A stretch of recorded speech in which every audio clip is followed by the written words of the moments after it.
Hello, everyone. It's Tuesday, December the 10th, and we appreciate you being with us. We've got several things to go through, but today I'm excited to announce the launch of our mobile ID in West Virginia, from the Department of Motor Vehicles. That's offering a secure and convenient digital version of your driver's license or your state-issued ID. This is one of the ways that we're using modern technology to make life easier and safer for West Virginians. West Virginia is transforming its DMV into one of the best in the country, and this is really great stuff, prioritizing innovation, customer service, and modern solutions for our residents. This is really, really unbelievable what's happening right here in our own DMV in the great state of West Virginia. One of the absolute first, and with all that being said, all kinds of good stuff happening at our DMV. The same thing's happening at our community and technical colleges. We have seen an incredible increase in enrollment in our community and technical colleges, a 7.8% increase in enrollment for the fall semester of 2024. Now think about this. The national growth of enrollment is at 4.7. We're almost double that. This means that 18,000 students are now attending one of our public community or technical colleges. It's great stuff, and you know that earlier this year we had to get ahead because the federal government was lagging behind, in the FAFSA payments and everything for the federal student aid. We stepped up and moved on that and everything, but this is really great news for our community and technical colleges, and great news for employment, all across this great state, because we need these people that know the trades, and absolutely we have jobs waiting for them in every sector, and so we're really, really proud to have these kids in our community and technical schools. Just imagine this one. Today, I'm proud to share with you some really big news. Our Division of Highways paved 1,170 miles of roads across West Virginia this paving season. Now, what is that? Now, just think about this just a second. That's like getting in your car and driving to Lubbock, Texas, or getting in your car and going to Winnipeg, Canada. That's how much our Division of Highways, those folks paved this past paving season, one season. The job they do is off the chart. I tell them all the time, please be super safe. I tell you as drivers all the time, please be super safe. These people are doing great work across West Virginia all the time. Keep it going.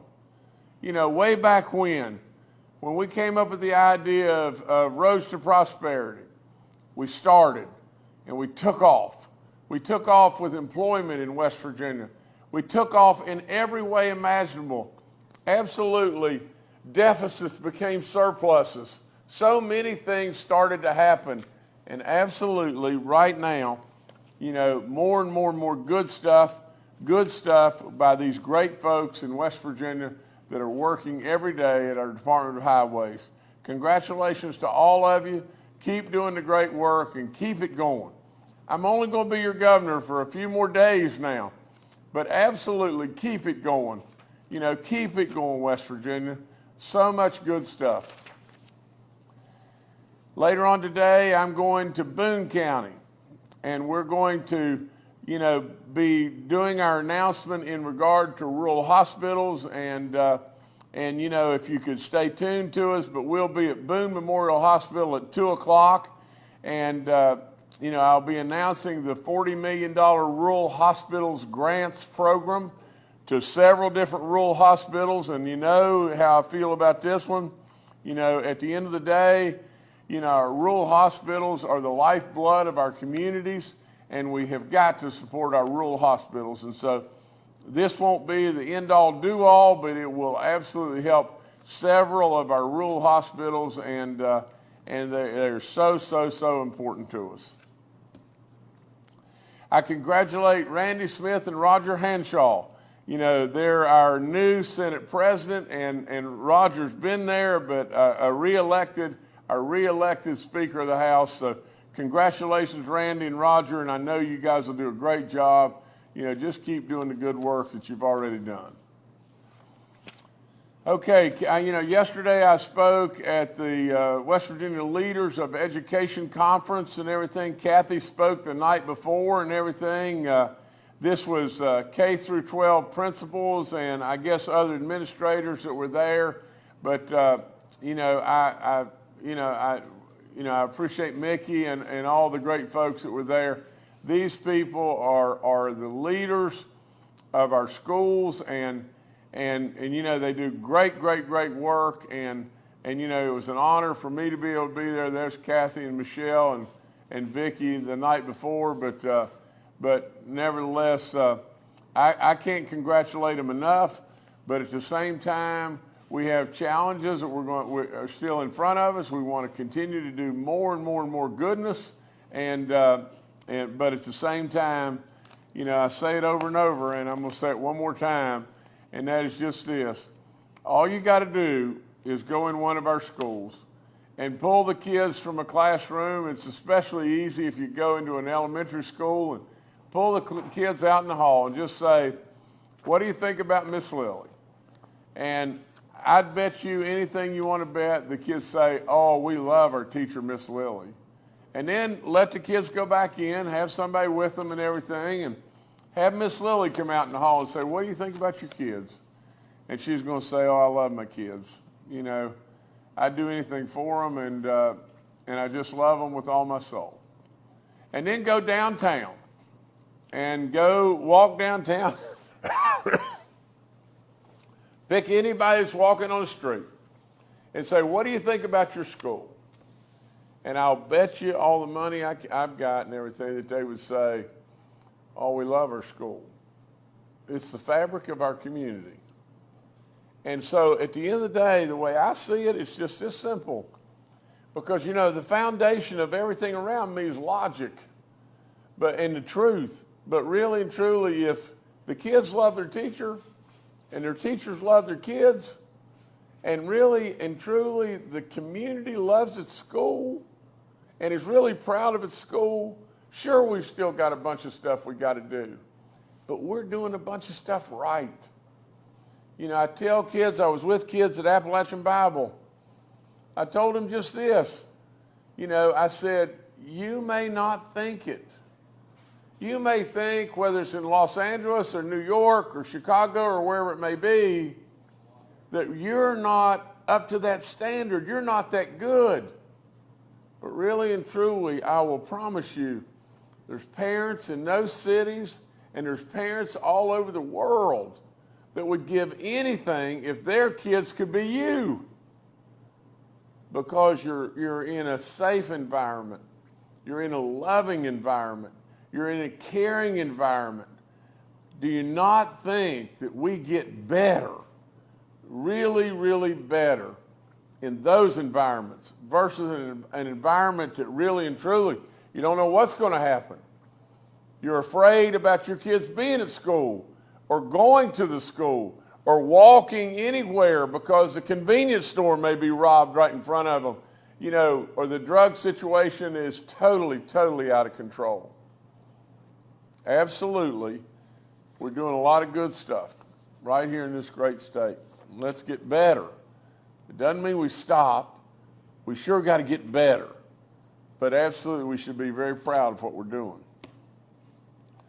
You know, here's another thing. In the communities and schools, this program that Kathy has going on, the Friends of with Paul's program, they now have placed 44 therapy dogs in 44 schools. And, you know, right there they are with a new dog. Its name is Bo. It went to Buffalo Elementary School, and they've got one more they're going to do before Kathy's gone. And you got to stay tuned and everything. It'll be the 45th dog and everything. But those dogs are really neat. They do a lot of great stuff. So just keep at it, Kathy. And like I said, I was at Appalachian Bible, just the other day, and it was good to be with them and everything. And that school does phenomenal work, and I'm really, really proud of them and everything. So y'all just keep it up. Keep doing good stuff there at Appalachian Bible. And I want to congratulate 2 programs at Marshall, and it's unbelievable. I want to congratulate the Marshall men's soccer team for returning to the College Cup. 4 teams in it. They play Ohio State and Cary, North Carolina, just in a matter of a few days and everything. And the Marshall football team, they showed us how great they were, and they just dominated. They dominated in the Sun Belt Championship game. And so Coach Huff and that great football team were really, really proud. So all that being said, keep up the good work. Really, really proud of a lot of stuff that's going on in West Virginia. Thank you so much. That's all I've got. Thank you, Governor. We'll now take questions from members of the media. Our first question today, Mark Curtis, Nexstar Media. Good morning, just barely. Morning, Governor, and fellow reporters and staffers. Governor, I wanted to ask, I know Brian Abraham had released some information about this, but I wanted to ask you, there was almost a special session on Saturday of the legislature, and this was an economic development project that I guess would have benefited southern West Virginia.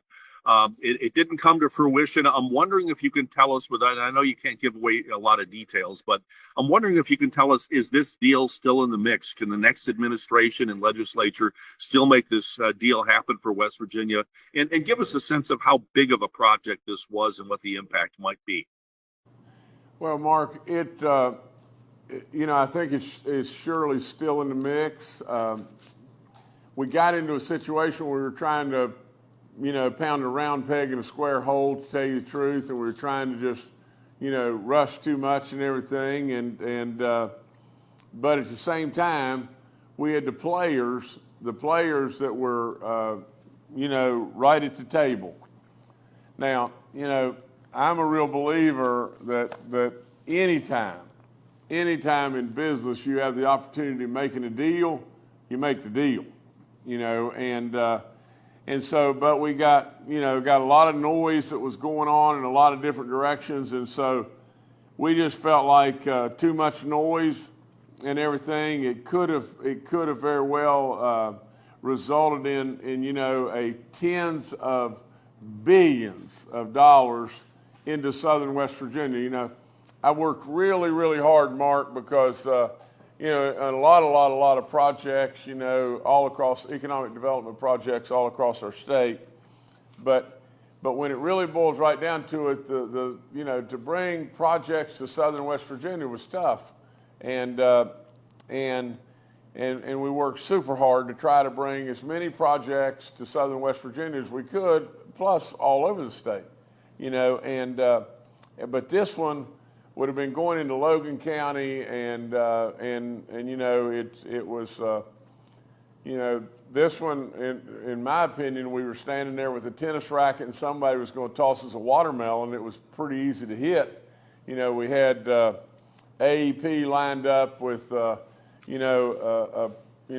firm that was, nationally renowned firm and everything, not asking for money. They were, and so I hope and pray like crazy that we will continue the discussions and be able to get this across the finish line, because we've put in a lot of licks to get it to here, but you're kind of running out of time. And so I think we got it all teed up, and hopefully, when we go into the full session and everything, we'll be able to get it across the finish line.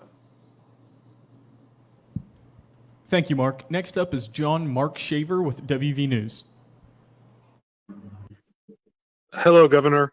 I want to talk about the Pierpont Aviation Center. Last year, you guys signed a bill that was supposed to give them $25 million to build for you guys to build the new aviation center for them. And some officials over there are worried that that's not going to happen, and they're looking at other avenues to get the aviation center built. With you leaving soon, can you give us any updates on how you feel about that aviation center, if we can get that done? Thank you. Okay, I'm aware I probably need to revisit with some folks and everything. I know there's some loose ends as far as some details and everything, but let me just revisit and I know that local people are still working through different details and everything, but as far as I know that the money is there whenever they're ready. I think we've got the money setting aside and everything, but I think I hate to misspeak, but I believe the money is at the EDA, and we're waiting on local people to get the details worked out. But nevertheless, let me just double check, okay? But I think that's where we stand. John Marks, thank you. Next up is Stephen Adams with Ogden News. Yeah, Steve Adams of Ogden Newspapers here. Following up on Mark's question in regards to the project and the special session. You say you've got some hope for the general session here coming up in 2025. But what was the reason we ultimately didn't do this? I've heard multiple different reasons. I know lawmakers were supposed to take terms after December 1st, but typically aren't really officially sworn in until January. The Secretary of State's office still has to finalize the election results, which some counties didn't mail out till the deadline on Friday, so they're still waiting for those in the mail. Was there a concern about trying to do this and seating a new legislature? Is there concern specifically about whether the incoming legislature would be willing to consider this? And so we were trying to get it in front of the lame duck legislature before they head out the door. I mean, what ultimately was the reason that this didn't come together? It seems to me if you wanted to call a special session, you could do it next week once Secretary of State's office has all the county results in and bring everybody in. It would just be the new legislature, it wouldn't be the current legislature. So what are your thoughts on that? Thanks. Well, Stephen, I'm sure not casting anybody under the bus at all here, okay? But I think where we got was, the company was ready to go. And the companies, power company and the company was going to really put the money in the deal. And they were excited about everything. I think what we got into was a situation to where, because of, people that, had just been elected, weren't seated, all that kind of stuff, and all the different things. I think the legislature basically was saying back to us that they weren't quite ready.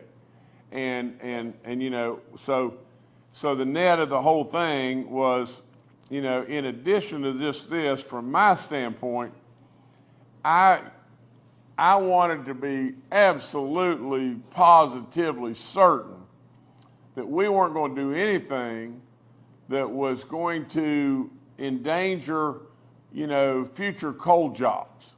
And so I just felt like too many moving parts, and really and truly what we should do is, this company's not going to leave, I don't think, but what we should do is we should have a longer period to really vet, and so I just felt like that it was smart money to just give the powers to be a longer period where the legislature was more ready, and we could absolutely make sure that there was real participation from the Coal Association in regard to the project, and to make sure that everybody won. But I really do believe that the project is, well, I'd have done the project at the drop of a hat. That's all there is to it, because it's not very often you've got somebody that's willing to come to southern West Virginia and invest tens and tens of millions of dollars, do it in a way that could have grown coal jobs the way I saw it, and grown coal production in the state of West Virginia, as well as doing stuff that would have been wonderful for generating electricity, attracting, these, the next, data center or whatever, and it just, from the standpoint of potentially billions of dollars coming into southern West Virginia, crying out loud, I was all over it, and then all of a sudden, we got a lot of people, saying, well, you can't do this, you can't do that, and everything else, and before you know it, we had too many people that were just saying, well, I don't know if we're ready, this and that, and everything else under the sun, and so really and truly, the very best thing is, let's slow down and let them kind of work it out in the full session, and hopefully we can get across the finish line and get it done. Thank you, Stephen, and everybody else. Governor, back to you. Okay, there's just a lot of things, good things happening in West Virginia. I just think about, I love it when I see something like this community and technical college enrollment is up and up double that of what's going on in this nation. That's really wonderful stuff. And all the great work that's gone on in highways, and we're getting ready to go down into Boone County and do stuff with our rural schools. I congratulate Randy and Roger, on the great work that I think that they've done and are going to continue to do. And I just love the fact that lots and lots and lots of really good stuff that's going on in our schools. Don't anyone think for 1 second, unless they get hung up on some kind of political witch hunt and everything, that communities and schools has been a home run beyond belief. And Kathy Justice wants one thing in life, and that's to help kids. And honest to goodness, she's got a heart as big as Texas, and so a lot of good stuff going on in West Virginia. That's all I've got. Thank y'all.